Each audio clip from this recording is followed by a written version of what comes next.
Ek bid vandag vir jou dat die Here jou sal vul met wysheid, met insig en met krag. Jy het die Here gevra vir 'n deurbraak. Hierdie woord is vir jou. Sê amen op hierdie woord vandag, dat die Here jou die wysheid gee. Met ander woorde, hy gee vir jou die kennis wat jy sal kan toepas, sodat die oorwinning van die Here jou deel sal wees. Jy vra die Here al vir hoe lank vir 'n antwoord, en die Here sê vandag vir jou, ek bring in jou lewe met wysheid. Ek vul jou lewe met wysheid. Jakobus 1 vers 5 sê, en as iemand van julle wysheid kort kom, en as jy daar die wysheid kort kom, sê amen daarop, skryf dit ergens neer. Laat jou geloof inhak in hierdie saak.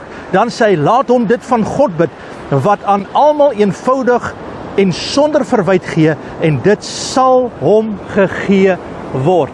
Hoor dit vandag, moenie twyfel nie, die Here gaan vir jou wysheid bring, die Here gaan vir jou krag gee, die Here gaan vir jou met oortuiging vul vandag, met die wete, jou oë gaan sien, jou ore gaan hoor, jou hart gaan kan glo, wat God besig is om te doen, en jy gaan sien, dat jy is 'n kind van die Here. Jou oorwinnings is in sy hande.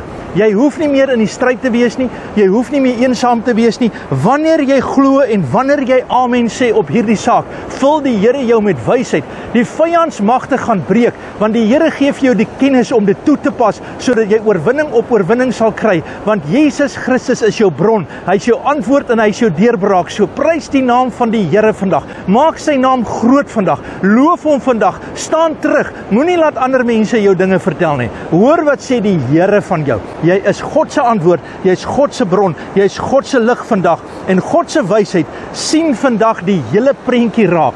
Nie maar net hier voor nie. God ken alles van die einde tot die begin af, en hy lei jou tree vir tree na oorwinning toe. Jy hoef nie die hele plan te hê nie, jy hoef nie al die antwoorde te hê nie, jy hoef net te sê, Here, gee my die wysheid en gee my die insig. Ek dank U, Here, daarvoor. En wanneer jy bid, gaan jy die antwoord kry.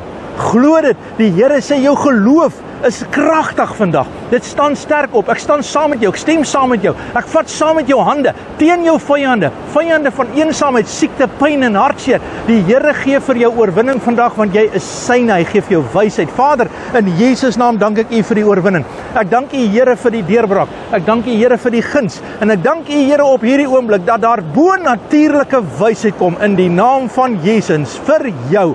Amen. God bless.